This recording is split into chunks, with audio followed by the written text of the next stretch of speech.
এতগুলো মানুষের সামনে তুই একটা বিধবা মেয়েকে কিভাবে করতে পারলি? আমার মান সম্মান সব শেষ করে দিলি। তোর মতন কুলাঙ্গার যে ঘরে আছে তার জীবনে আর সুখ নামে কোনো কিছু দেখা লাগবে না। আপনি কি চুপ করে থাকবেন?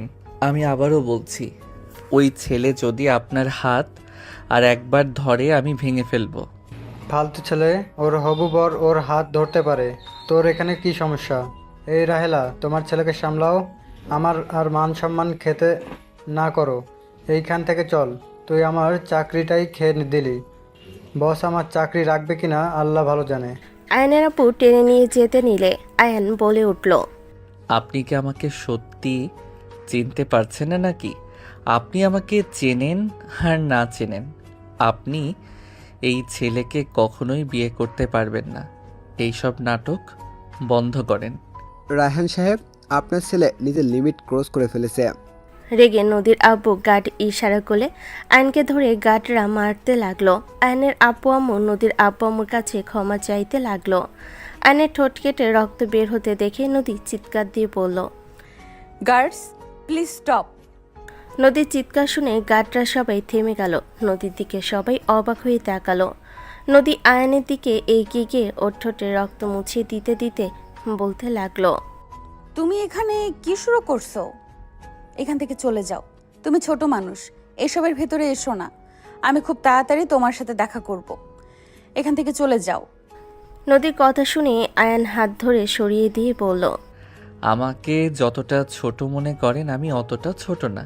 আমার 18 বছর পড়ছে। তো আমার থেকে বড় হয়ে গেছো নাকি? আমি বিধবা, আমার কথা কি কানে ঢোকে না তোমার? আমার আর আপনার একটা পরিচয় আছে, ওইটাই আসল। এইসব বিধবা আমি মানি না।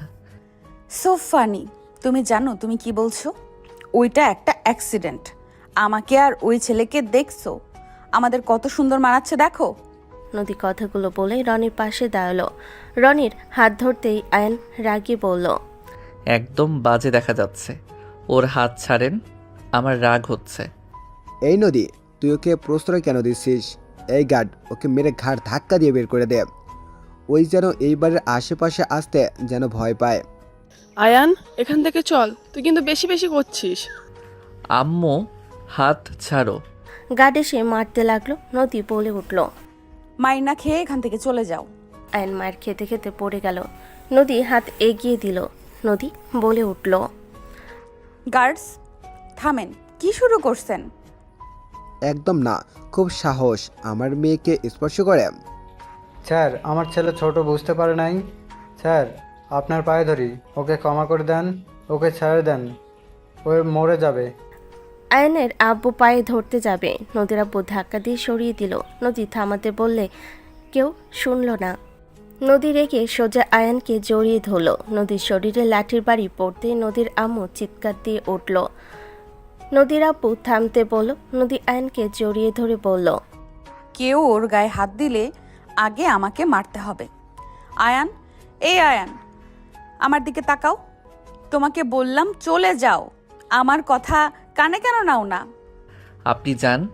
আপনি আমাকে চেনেন না, আমার জন্য কেন বাড়ি খাইলেন? আয়ান কথা বলে নদীকে সরিয়ে দিতে লাগলো। নদী জোর করে ওর দুই গাল দুই হাত দিয়ে ধরে বলল, আমার দিকে তাকাও, শান্ত হও। আমি কি বলি শোনো। কোনো কথা শুনবো না, ছাড়েন আমাকে। আপনি চেনেন না, চেনা আমাকে লাগবে না। আমি মাইর খাইতে নিয়েছি, খাইতে থাকি। আপনাকে নাক গলাতে বলছি আমি। যান, ওই ছেলের হাত ধরে নাচেন গিয়ে, দরকার পড়লে কিস করেন গা।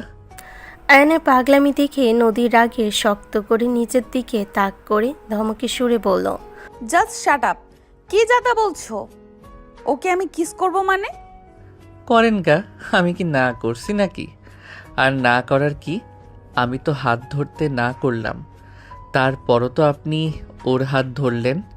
ধরেন, যান, যা ইচ্ছে করেন গা। নদী হাত সরিয়ে দেওয়ার চেষ্টা করতে লাগলো।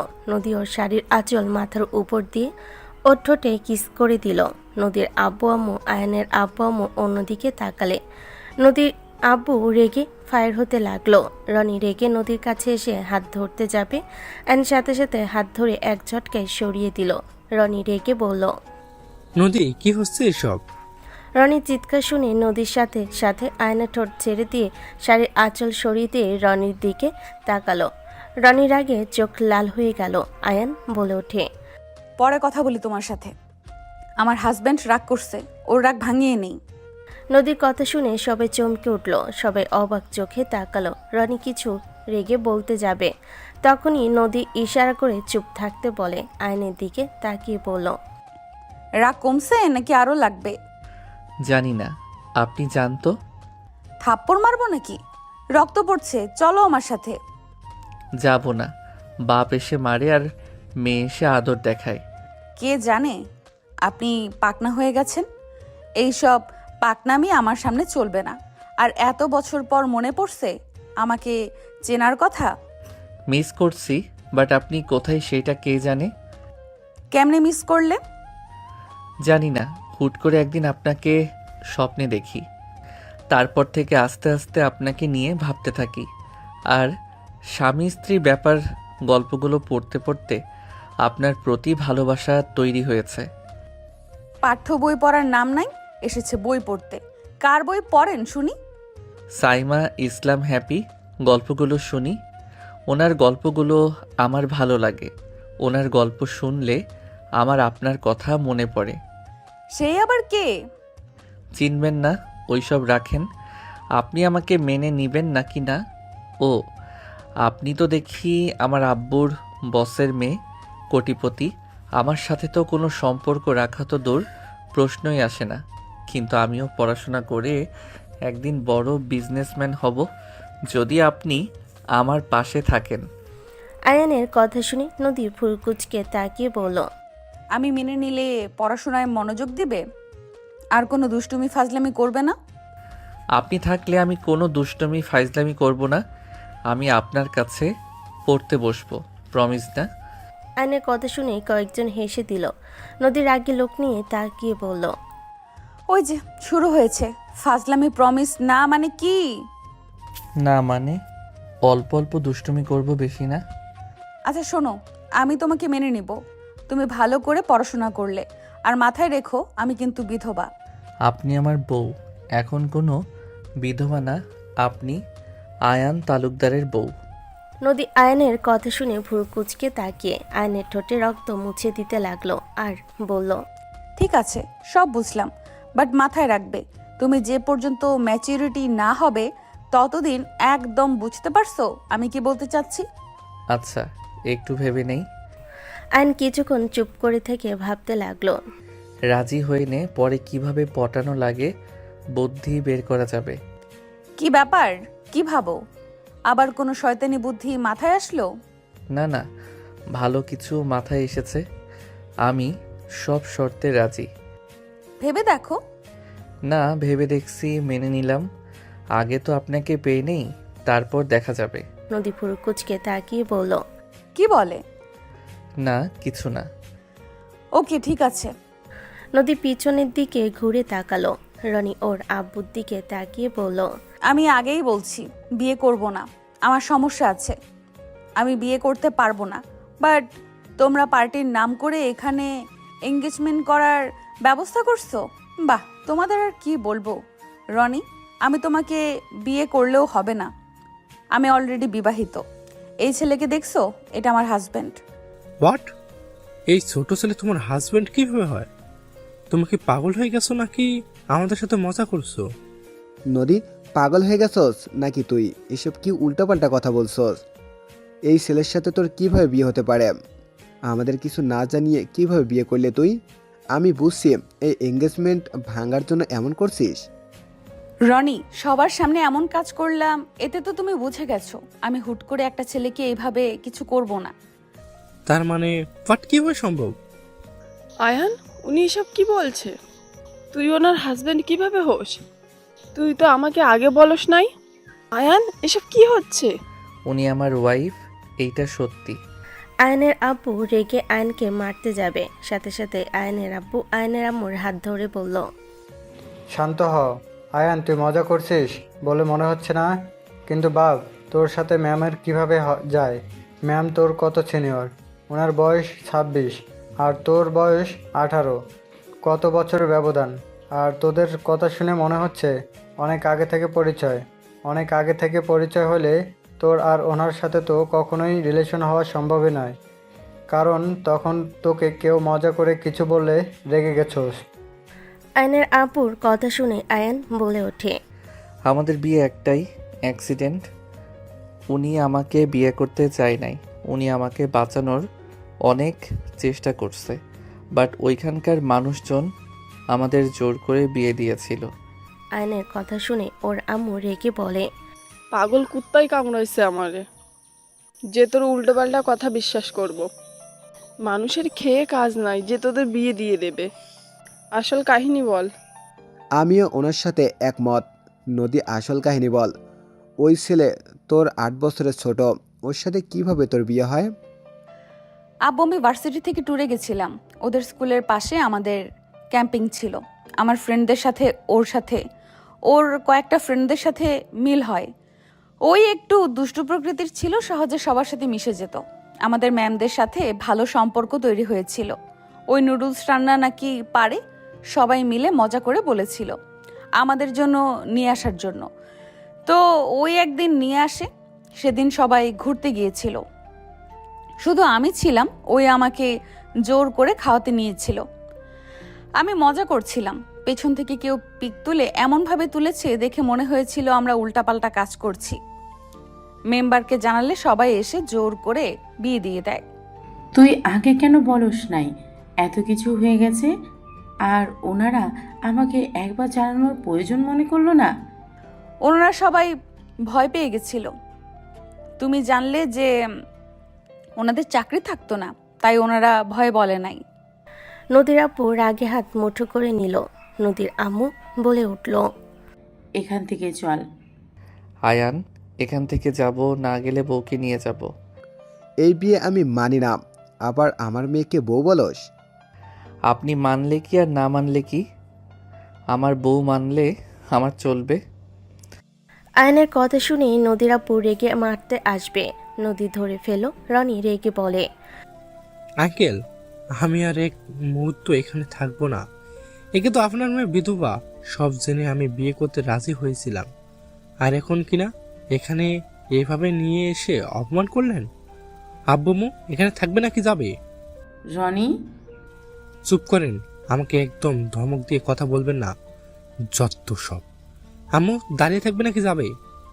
বোন, তোর মেয়ে যে নাটক করলো, সত্যি কিছু বলার নেই।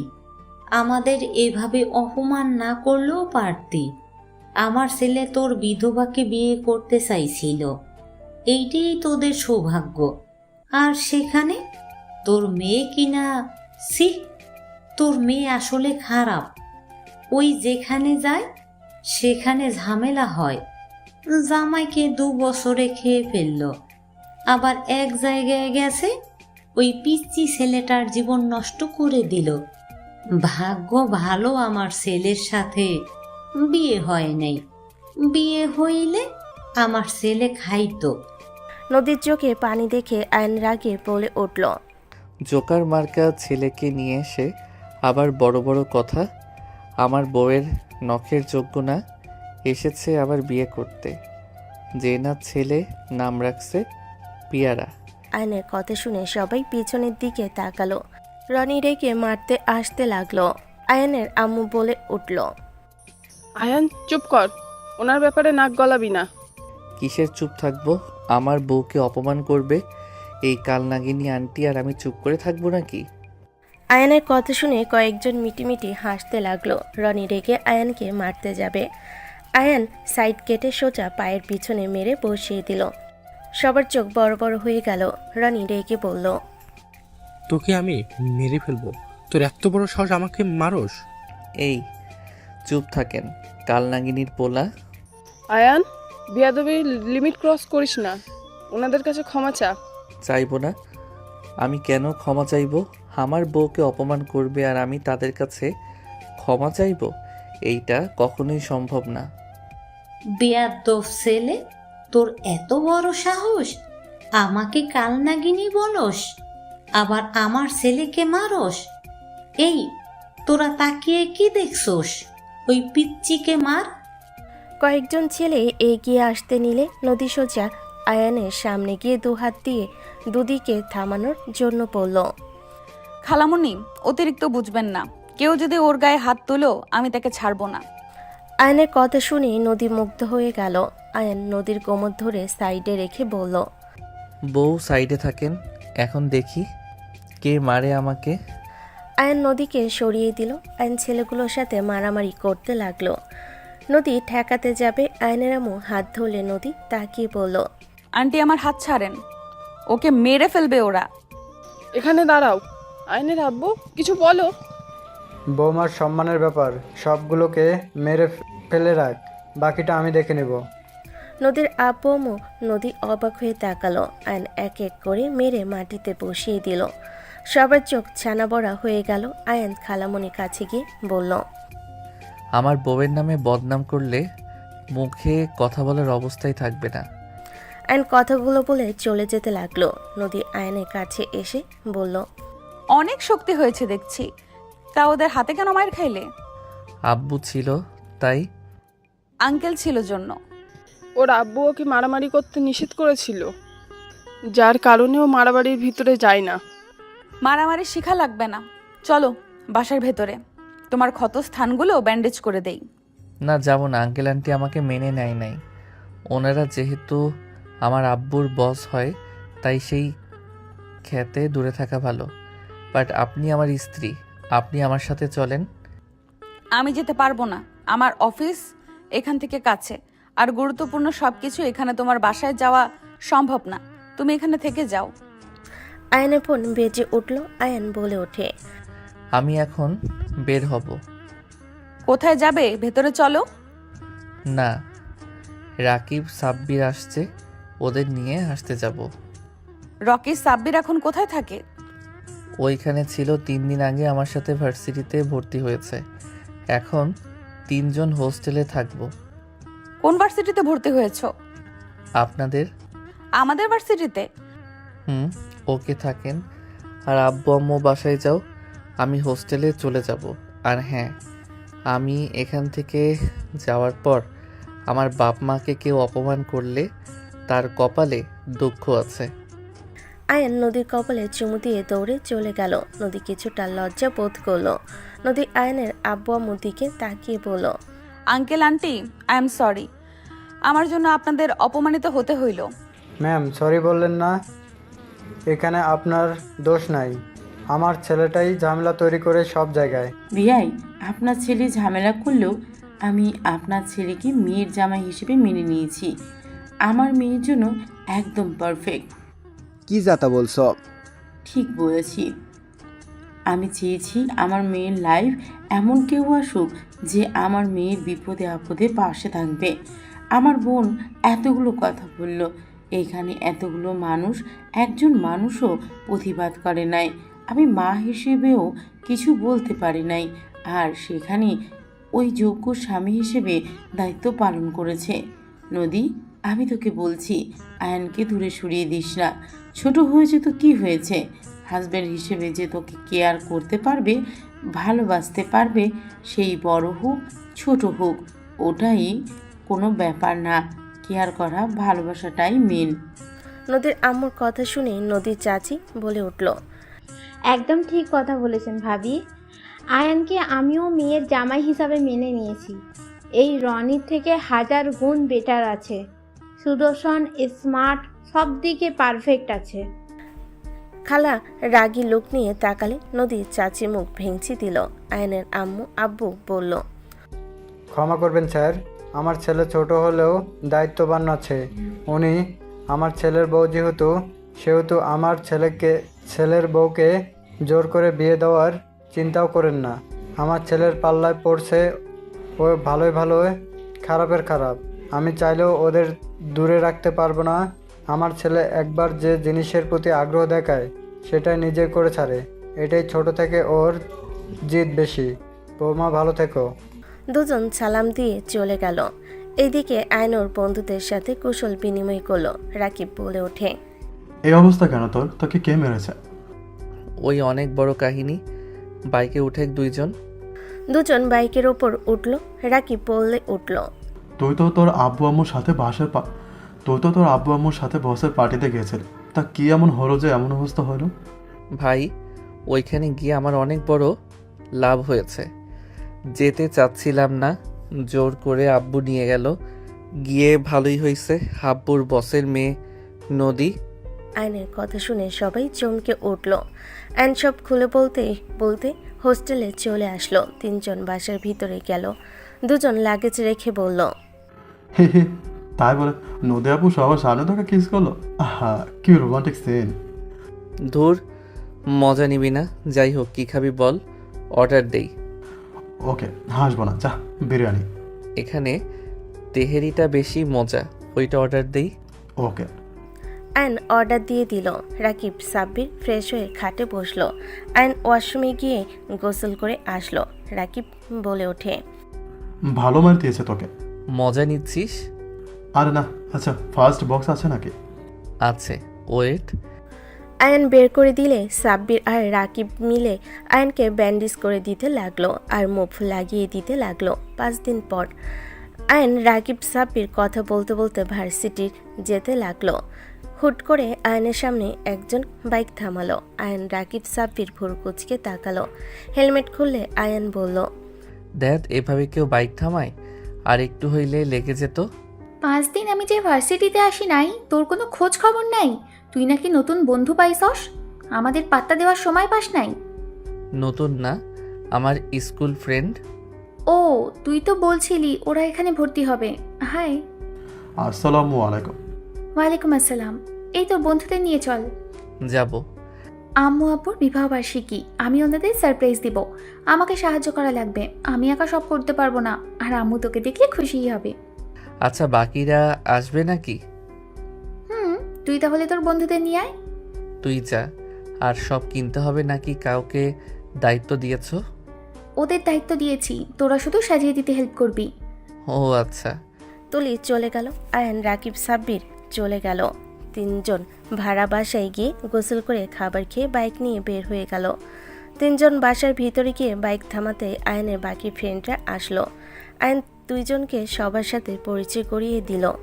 সবাই মিলে সোজা বাসার ছাদে চলে গেল। সবার সাথে মিলে তিনজন সাহায্য করতে লাগলো। 8টার দিকে সবাই ক্লান্ত হয়ে পড়ল। আয়ান বলে উঠল, ওই বেডি ঠান্ডা কিছু খাওয়া, গলা শুকিয়ে গেছে।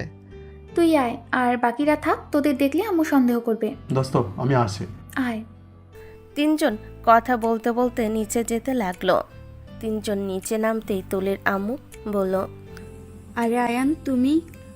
তুলির আম্মুর কথা শুনে সবাই আয়ানের দিকে তাকালো। আয়ান সামনের দিকে তাকাতেই চমকে গেল। আয়ান হাসি মুখে বলল, আসসালামু আলাইকুম আন্টি, কেমন আছেন? ওয়ালাইকুম আসসালাম, ভালো। তুমি কেমন আছো? আর কখন এসেছো? তুলি তো কিছু বললো না আমাকে। আমি বলতে না করছিলাম, আন্টি অনেক গলা শুকিয়ে গেছে, ঠান্ডা কিছু খেয়ে আসি। আচ্ছা যাও। এই ছেলে তোমাদের নতুন ফ্রেন্ড নাকি? জি। রাকিব সালাম দিলে তুলির আম্মু সালামের উত্তর নিল। আয়ান নদীর আব্বু আম্মুর দিকে তাকিয়ে থেকে রান্নাঘরে গেল। তিনজন। নদীর আম্মু বলে উঠল, আফা, এই ছেলেকে চেনেন?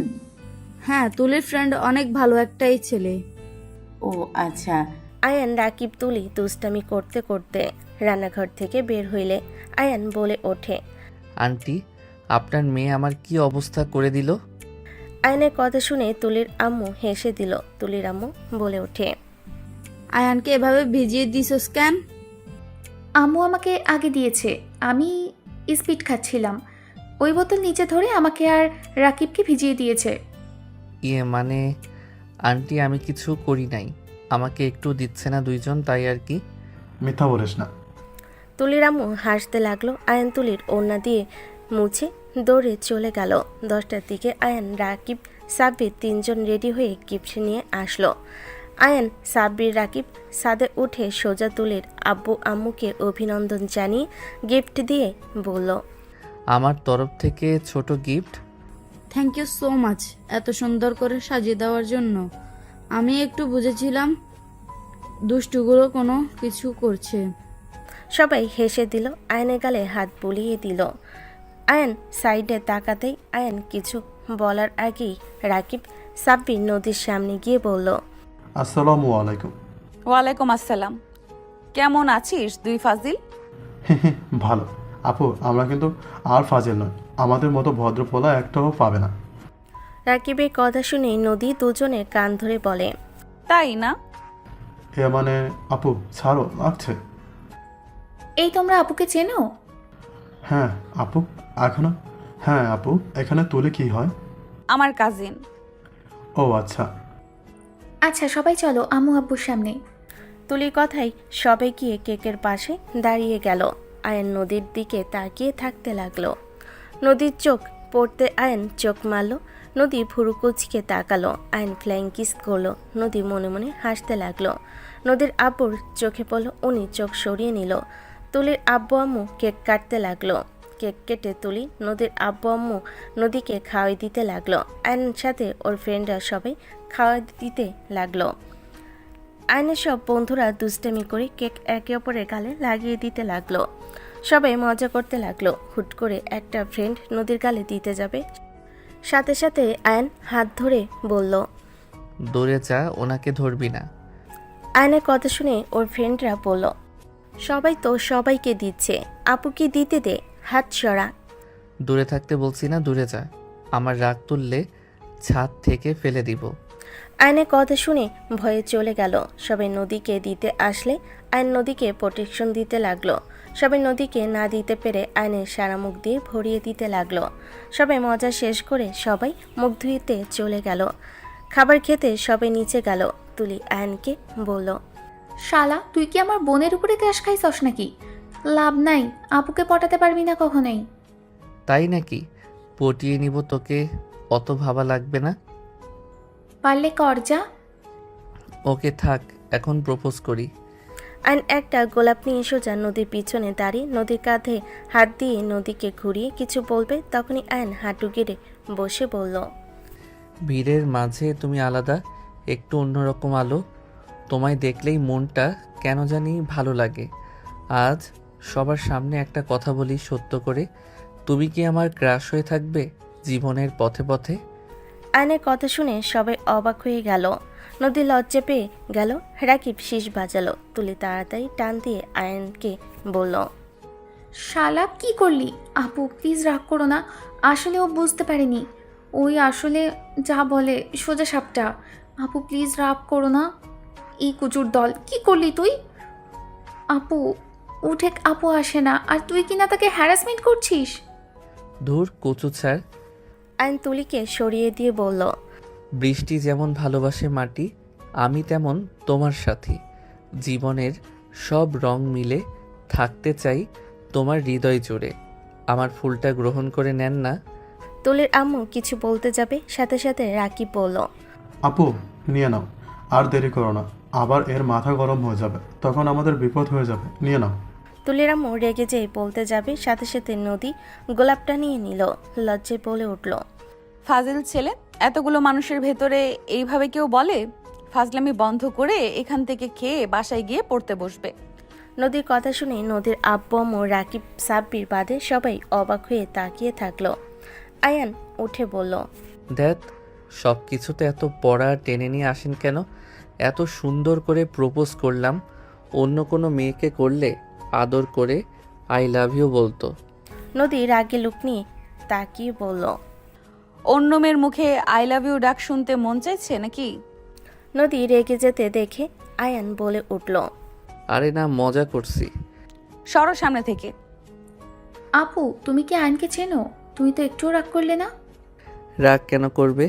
আমি কি দেখতে খারাপ নাকি যে আমার প্রপোজ গ্রহণ করা যাবে না? কানের নিচে বাজাবো। তুই জানোস ওই কার বোন? ও যদি জানে তোর হাড্ডি ভেঙে ফেলবো। কার বোন? নোভা আপুর বড় বোন। কি? নোভা আপনার বোন? হ্যাঁ, নোভাকে তুমি চেনো নাকি? চিনি না মানে? হাড়ে হাড়ে চিনি। ওই বেডি তো আগামীকাল দেশে আসবে। যদি দেখে আমি তোমাকে প্রপোজ করছি, আমাকে মেরে ফেলবে। ওকে ভয় পাওয়ার কি আছে? কি যে আছে সেইটা বলতে পারবো না। তুই আপুকে বউ কেন বলস? এই কথা রাখ, ক্ষুধা লাগছে। আয়নের কথায় সবার খাবার খেতে বসে পড়ল। খাওয়া শেষ হলে আয়ান বলে উঠল, আগামীকাল আপনার বাসায় যাব। আপনাকে নিয়ে আসতে আমার ছুটি আছে, ঘুরতে যাব। আয়নের কথা শুনে সবাই ভুরুকুচকে তাকালো। আয়ন দাঁতে দাঁত চেপে হেসে বলল, এভাবে তাকিয়ে আছো কেন তোমরা? এইটা আমার বউ লাগে। মাথা কি নষ্ট হয়ে গেছে নাকি? তোর বোনকে জিজ্ঞেস কর। এই দুইজন চল, অনেক রাত হয়ে গেছে। আজ ভাবের সাথে থাক, আমরা চলে যাই।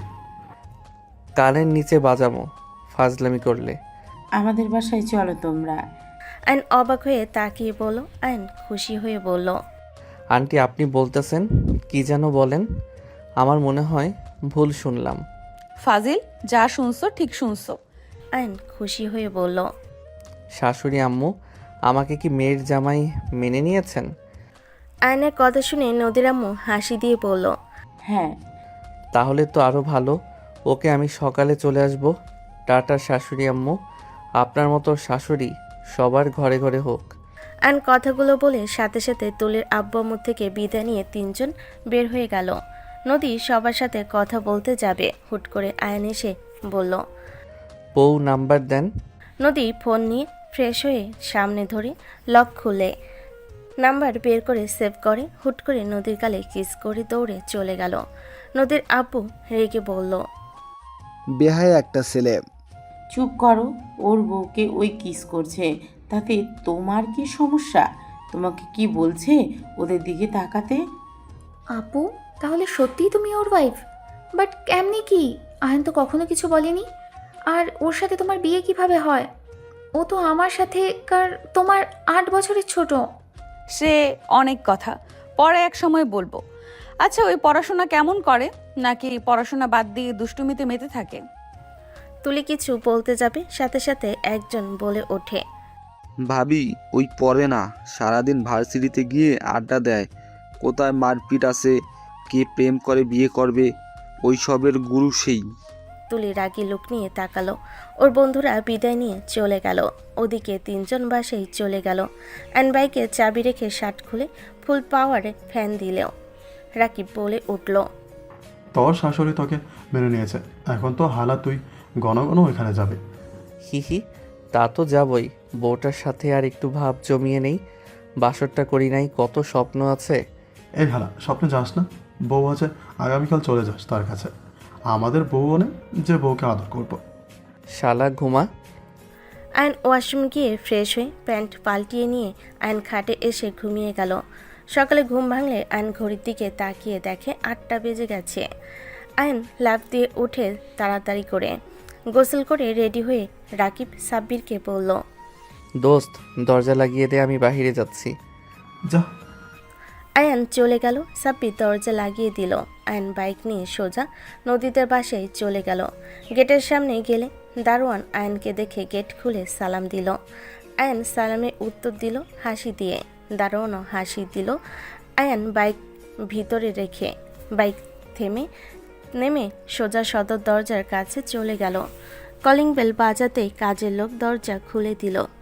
কাজের লোক কিছু বলবে তার আগেই আয়ান বাসার ভিতর ঢুকে যেতে লাগলো। আয়ানকে কিছু বলার আগেই আয়ান বসার ঘরে চলে গেল। আয়ান নদীর আম্মুকে দেখে বলল, আসসালামু আলাইকুম শাশুড়ি আম্মু। আসসালামু আলাইকুম শ্বশুর আব্বু। আয়নের কথা শুনে সবে পিছনে ঘুরে তাকালো। নদীর আম্মু হাসি মুখে সালামের উত্তর নিল। নদীর চাচি বলে ওঠে, জামাই বাবা বসো, এতদিন পর আমাদের মেয়ের কথা মনে পড়লো?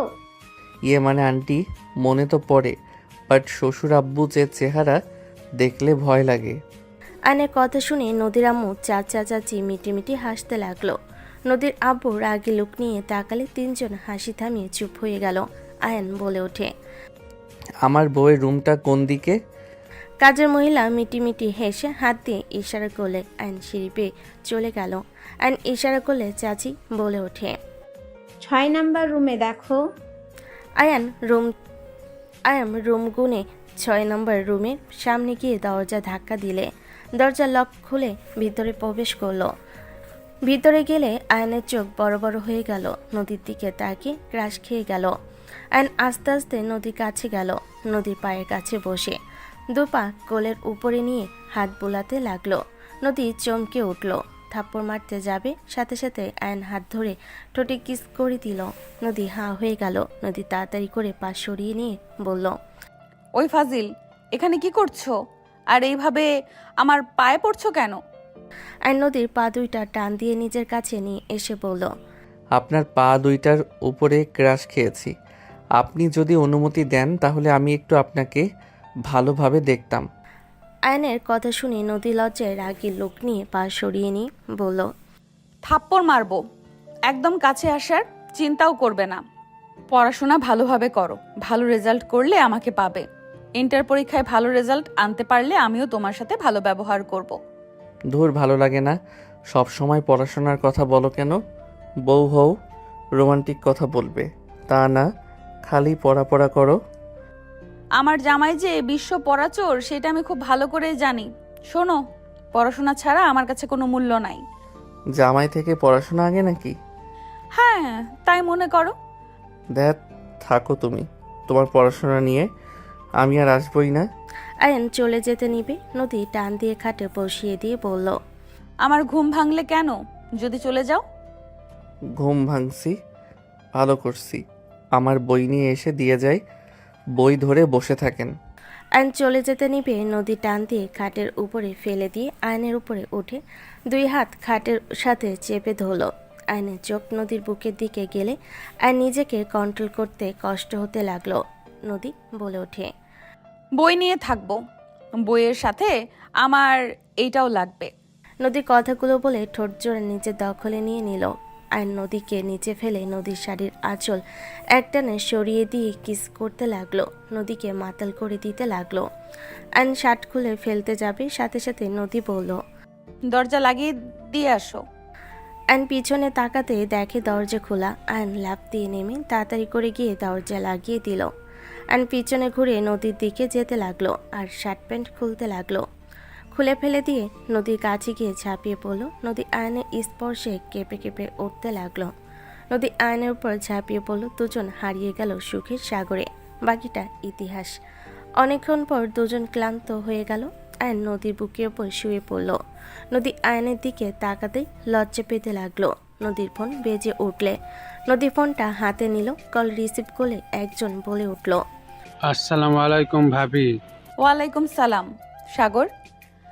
ভাবি, আমরা দেশে এসেছি, আপনি কি আমাদের বাসায় আসবেন? আম্মু আপনাকে দেখতে চাইছে।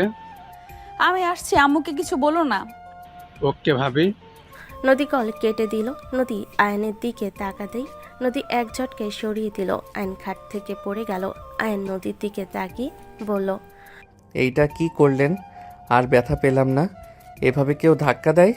নদী কিছু না বলে তাড়াতাড়ি করে আলমারি থেকে শাড়ি বের করে ওয়াশরুমে চলে গেল। আয়ন দৌড়ে গিয়ে নদীর হাত ধরে বলল, আমি আপনার সাথে গোসল করব, চলেন দুইজন একসাথে গোসল করি।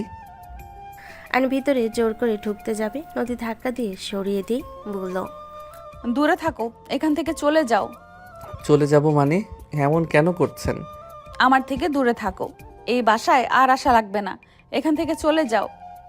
আরে আজব তো, আপনার বাসায় কে আসতে চায়? আমি এখানে আপনার জন্য এসেছিলাম। নিজের ইচ্ছে কাছে টেনে নিলে আর এখন আমার সাথে নাটক করছেন। নদী কোনো কথা না বলে ধাক্কা দিয়ে সরিয়ে দিয়ে দরজা লাগিয়ে দিল। আয়নটাকে হাত মুঠো করে নিল। নদী গোসল করে বের হইলে আয়ন বলে ওঠে, আপনি আমার সাথে ওই রকম ব্যবহার কেন করলেন? তুমি এখনো যাও নাই কেন? আপনার থেকে জবাব শোনার জন্য বসে আছি। আপনি আমার সাথে এমন ব্যবহার কেন করছেন? আয়ান, আমার পক্ষে তোমার ওয়াইফ হয়ে থাকা সম্ভব না। তুমি এখান থেকে চলে যাও, আমি তোমাকে মেনে নিতে পারবো না। মানে কি? এতক্ষণ সব ঠিক ছিল, একটা কল আসার পর আপনি এমন ব্যবহার কেন করছেন? আপনাকে কে কল দিয়েছিল? আয়নের কথা শুনে নদী ধমকে সুরে পড়ল, কে কল দিয়েছিল সেই কৈফিয়ত কি আমি তোমাকে দেব নাকি? আমাকে কৈফিয়ত দিতে হবে না। আপনি যে ব্যবহার করছেন এইটা আমি মেনে নিতে পারছি না।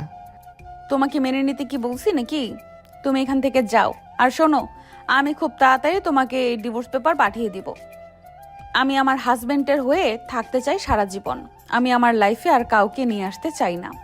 নদীর কথা শুনে আয়ন যেন থমকে গেল। আয়নের বুকের ভিতরে কেঁপে উঠল। আয়ন নদীর কাছে গিয়ে ওর গালে হাত রেখে বলল, তুমি আমার চোখের দিকে তাকাও। তুমি কেন এমন করছো? আমি কি তোমাকে আঘাত করেছি? আমার কোনো ব্যবহারে কষ্ট পেয়ে থাকলে আমাকে বলো, আমি তোমার কাছে ক্ষমা চাচ্ছি। আয়নের চোখে পানি টলমল করতে লাগলো। নদী আয়নের হাত সরিয়ে দিয়ে রেডি হতে হতে বলল, আয়ান, আমি আমার হাজব্যান্ডকে ভালোবেসে বিয়ে করেছিলাম। আমি তার স্মৃতি নিয়ে থাকতে চাইছিলাম, কিন্তু হুট করে তুমি আমার লাইফে চলে এসেছো। আমি তোমাকে ভালোবাসতে পারবো না। আমি তোমার সাথে শারীরিক সম্পর্ক করছি। আমি তোমার সাথে আমার স্বামীকে দেখতে পাইছিলাম। প্রথমে আমি তোমাকে ভেবে কথা বলে হুট করে তোমাকে আমার হাজব্যান্ড মনে করে যা করছি বুঝতে পারছো। আমার দেবর কল দেওয়ার পর আমার ভাবনার জগৎ থেকে বের হয়েছি। আমার মাঝে মাঝে হ্যালুসিনেশন হয়। নদী আর কিছু বলতে যাবে, আয়না সহ্য করতে না পেরে হাত থামিয়ে দিয়ে বলল, ব্যস্ত, আর কিছু শোনার কোনো ইচ্ছে আর আমার নাই। আমার যা বোঝার বুঝে গেছি। আয়ন কথাগুলো বলে শার্ট পরে সোজা রুম থেকে বের হয়ে গেল। নিচে গেলে সবাই আয়নের দিকে তাকিয়ে কিছু বলতে যাবে, সাথে নোভা বলে উঠল, আয়ান, তুই এখানে? ওই, তুই কি আমাকে ফলো করে এসছিস নাকি? আয়ন নোভার কথা পাত্তা না দিয়ে চলে যেতে নিল। নদীর আম্মু বলল, আয়ান, কি ব্যাপার, এভাবে চলে যাচ্ছ কেন? নদীকে নিয়ে বের হবে না? আয়ান, কি ব্যাপার, এভাবে হনহন করে চলে যাচ্ছ কেন? চলে যাচ্ছে, যেতে দাও। এইভাবে ডাকার কি আছে? নদীর বাসা থেকে বের হয়ে গেল। নদীর আম্মু বলে উঠল, কি ব্যাপার আয়ান, কারো কোনো কথা না শুনে চলে গেল কেন? আর তুই কি ওর সাথে বের হচ্ছিস না? না, আমি আমার শ্বশুর বাড়িতে যাচ্ছি। আমার সাগর ওর ওয়াইফ আমার ননদ এসেছে। কি, আয়ান না তোকে নিয়ে আজ ঘুরতে যেতে চাইছে? সেখানে আয়ানের সাথে না গিয়ে ওইখানে কেন যাবি? গেলে রাতে যাস, ওর সাথে সময় কাটা। আমি ডিভোর্স নিব, তাই আমি ওর সাথে মিশতে চাই না। আর আব্বু আম্মু, আমি আমার মতো করে চলতে চাই। আর আমাকে কেউ আমার লাইফ নিয়ে কোনো প্যারা দিতে আসবে না। আমি কোনো বিয়ে শাদী করতে চাই না। নদী রেগে চলে গেল। নোভা ওর আব্বু আম্মুর দিকে তাকিয়ে বলল, তোমার মেয়ে এসব কি বলে গেল? আর আয়ানের সাথে ওর কিসের সম্পর্ক? আয়ানকে তোমরা কিভাবে চেনো? আয়ান নদীর হাজবেন্ড। হোয়াট? কেমনে সম্ভব? আপু আর আয়ানের বয়সের মধ্যে পার্থক্য, সেখানে ওরা হাজব্যান্ড ওয়াইফ কিভাবে হতে পারে? আর নদী আপু তো কখনোই বিয়ে করার কথা না। আর হলেও আমাকে তো একবার তোমরা জানালে না। আমি সব খুলে বলছি, তুই শান্ত হতো। এমনিতে এই নদীর কাণ্ড কারখানা আমার একদম ভালো লাগছে না। ছেলেটা কত আগ্রহ নিয়ে এখানে এসেছিল নদীকে নিয়ে ঘুরবে, সেখানে ছেলেটা রাগ করে চলে গেল। আর এই নদী অতীত নিয়ে এখনো পড়ে আছে। মাথার উপর দিয়ে যাচ্ছে, বলবে কি হচ্ছে এসব? নদীর আম্মু সবকিছু প্রথম থেকে খুলে বলল। নোভা সব শুনে বলল, কি? আপু তো কোনোদিন এসব বলে নাই। তাহলে তো 3 বছর আগে বিয়ে হয়েছে, আর একবার বাসায় কাউকে বললো না, বাট এখন আবার কি শুরু করছে? শুনলি কি বললো? এই মেয়েকে আমি পারি না। আচ্ছা বাদ দাও, আমি আয়ানের সাথে কথা বলে দেখবো পরে। নোভা কথা বলে রুমে চলে গেল। নদী সোজা ওর শ্বশুর বাড়িতে চলে গেল। নদীকে দেখে সবাই খুশি হলো। নদীর শাশুড়ি এসে জড়িয়ে ধরলো। নদী সবার সাথে ভালো সময় কাটাতে লাগলো। 10 দিন পর ইউনিভার্সিটি থেকে বের হয়ে বন্ধুদের সাথে কথা বলছিল। হঠাৎ করে চোখ গেল নদী একটা ছেলের বাইকের পিছনে বসে হাসাহাসি করছে। আয়ন আগে হাত মুঠো করে নিল। হঠাৎ করে আয়নের কাঁধে কারোর হাতের স্পর্শ পেলে আয়ন পিছনে ঘুরে বলল, আপনার সাথে ঝামেলা করার কোনো ইচ্ছে আমার নাই। আমি আগেই সরি বলছি। আয়ন কথাগুলো বলে চলে যেতে নিলে নোভা সোজা ওর হাত ধরে টেনে নিয়ে যেতে লাগলো। সবাই অবাক হয়ে তাকালো। কিছুটা দূরে গিয়ে নোভা বলল, পার্কে যাব। যান, আমাকে বলেন কেন?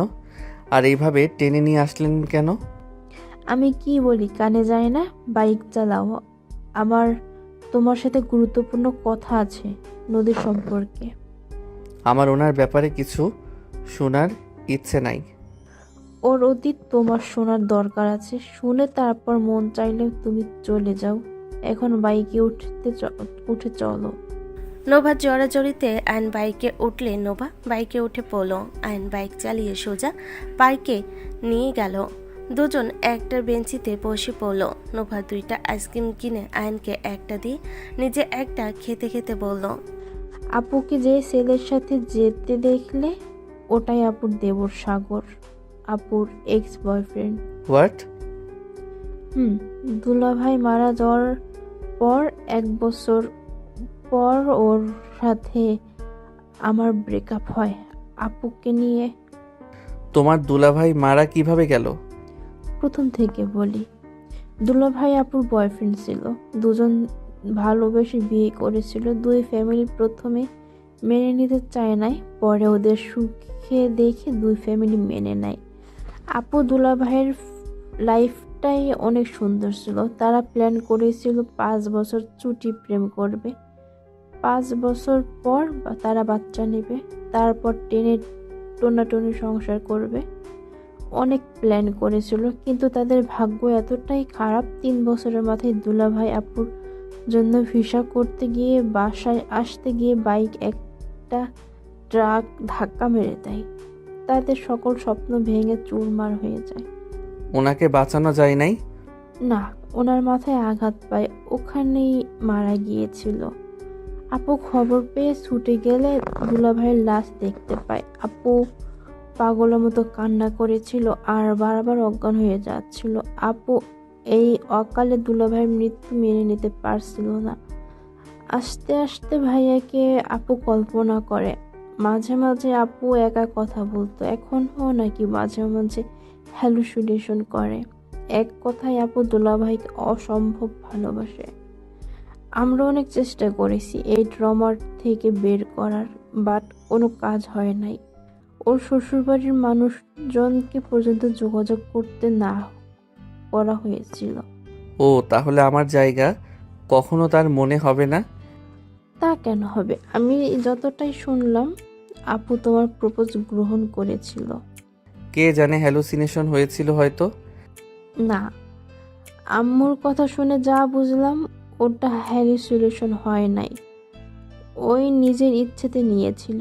তুমি চলে আসার পর ও নাকি ওই গাড়িতে তোমার ফুল দেখছিল আর মিটিমিটি হাসছিল। আমার মাথা খারাপ হয়ে যাচ্ছে। একে তো রাগ হচ্ছে, 2 তো কান্না আসছে। শোনো, আমার কাছে কিছু প্ল্যান আছে। নোভা আয়নকে প্ল্যান বলতে লাগলো। আয়ন সব শুনে কিছুক্ষণ চুপ থেকে বলল, সব বুঝলাম, বাট আমার এটা ভালো লাগছে না। আমি এইসব কিছুই করব না। দরকার নাই তোমার বোনকে, সেই নিজের অতীত নিয়ে থাক। আমি তাকে আর ডিস্টার্ব করব না। আমি এই শহর ছেড়ে দিব। পাগল হয়ে গেছো নাকি? তুমি এই শহর ছেড়ে দিবে মানে? এই শহরে থাকবো না। এখানে থাকলে তোমার বোনের সাথে একবার হইলেও দেখা হবে ওনার সামনে, আর আমি পড়তে চাই না। আয়ান, শান্ত হও। আমি জানি তোমার খারাপ লাগছে, বাট তুমি ওর হাজবেন্ড, তোমার অধিকার তুমি খাটাও। নিজের স্ত্রীকে কেন ছেড়ে চলে যাবে? বিয়ে যেহেতু হয়েছে সেহেতু ওই তোমার বউ, নিজের বউকে কেউ এভাবে ছেড়ে দেয় নাকি? আজ ওকে মানাবো, কাল ওই ওর এক্স জামাইয়ের কথা মনে করবে। দরকার নাই। বাই। আয়ান কথাগুলো বলে বাইক নিয়ে চলে গেল। নোভা ডাকলে আয়ান শুনল না। আয়ান সোজা ওর বাসায় চলে গেল। আয়ানকে হুট করে দেখে আয়ানের আম্মু বলল, আয়ান, তুই হঠাৎ করে? আম্মু, আমি আপুর কাছে চলে যাব। কেন? এখানে পড়াশোনা করছো, খারাপ কি? আমি আপুর কাছে পড়াশোনা করলে ভালো রেজাল্ট করতে পারবো। আমরা গ্রামে চলে যাব। আর তুই তোর আপুর কাছে যেতে চাইছিস? গ্রামে কেন যাবে? তোর আব্বু ওই কোম্পানির চাকরি ছেড়ে দিয়েছে। হঠাৎ কেন? সবাই তোর আব্বুকে নানান ধরনের কথা বলে। ছেলের বউয়ের কোম্পানিতে আছে, সব সুযোগ সুবিধাও পাবে, অনেক ধরনের কথা হয়। রাজনীতি শুরু হয়ে গেছে, তাই ওই চাকরি ছেড়ে দিয়েছে। তাহলে আব্বু কি করবে? তোর দাদু অসুস্থ, উনি বলতেছে ওখানের ব্যবসা সামলানোর কথা। ক্ষেত খামার আছে, তাই সামলানোর কথা বলছে। তোর আব্বু তোর চাচুও যাবে। ওটাই ভালো হবে। আর এখানে ভাড়া দিয়ে যাব, চলে যাব। ও আচ্ছা, এইটাই ভালো হবে। ওকে, তাহলে আমি আপুর ওইখানে চলে গেলাম ট্রান্সফার হয়ে। বৌমা এখানে থাকবে আর তুই ওইখানে, মানে কি? ছুটির সময় আসবো। কোথায় ছুটির সময় আসবি? এখানে। আয়নোর আব্বুর সাথে কথা বলতে লাগলো। সবাইকে রাজি করিয়ে আয়ন সব ব্যবস্থা করে নিল। 1 বছর পর আয়নের আপু বলছে, আয়ান, তুই ঢাকা যাবি? 2 বছর ধরে কোনো যোগাযোগ করি নাই। ওকে, তাহলে আমাদের সাথে চল। আয়ন রেডি হয়ে ওর আপু দুলাভাইয়ের সাথে বের হয়ে গেল। 3 ঘন্টা জার্নি করে আয়ন ঢাকায় পৌঁছে গেল। আয়ন বাসায় গিয়ে ব্যাকপ্যাক রেখে বলল, আপু, আমি ভার্সিটিতে যাচ্ছি, এখন সবার ছুটির সময়। ঠিক আছে।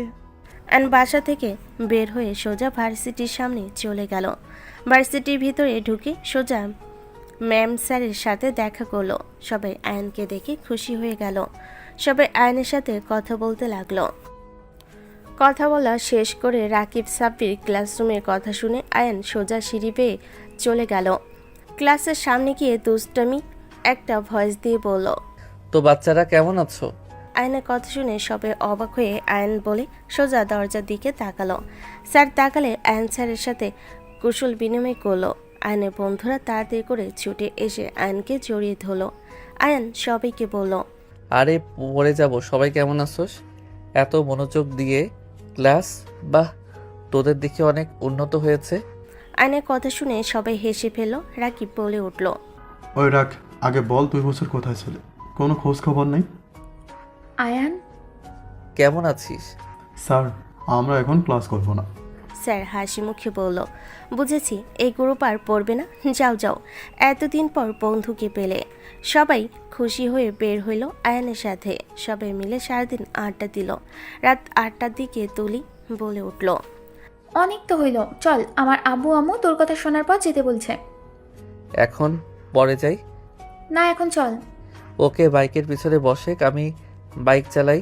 মায়া মানুষের পিছনে আমি বসি না। আইসে নে, তুই চালা। এই থাক, আমি তাহলে আসি।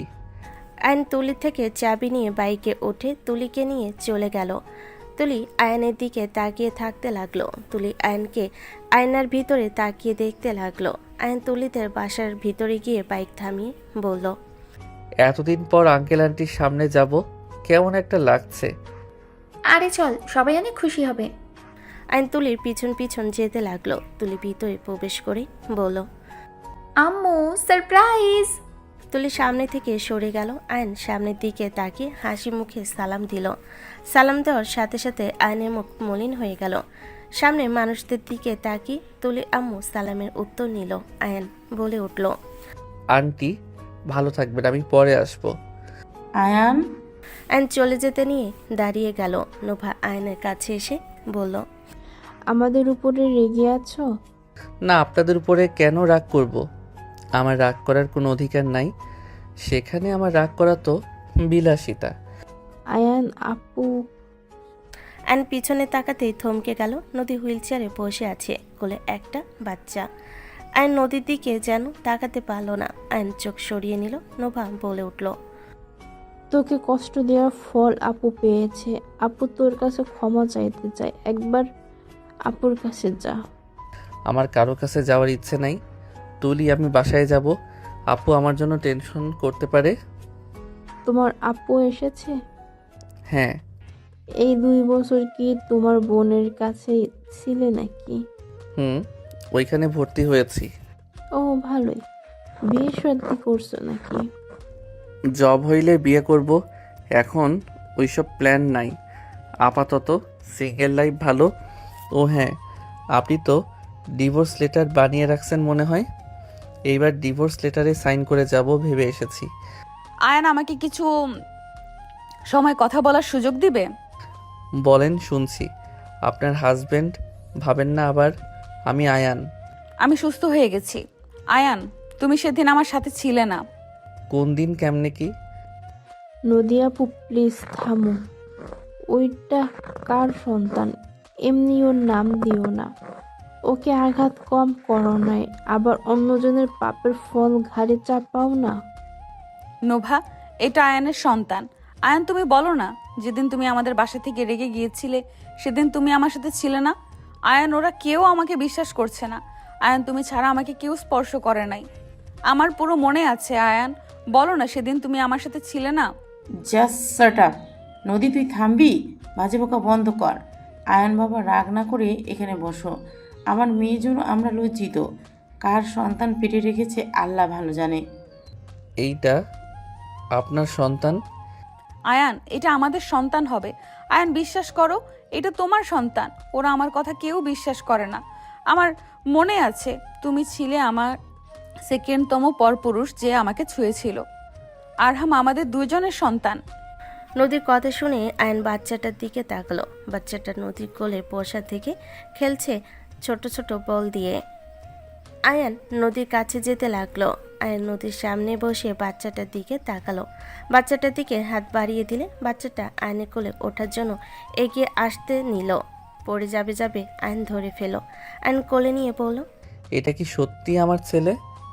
আল্লাহর কসম করে বলছি আয়ান, এটা আমাদের সন্তান। আচ্ছা আয়ান, তুমি ডিএনএ টেস্টও তো করাতে পারবে।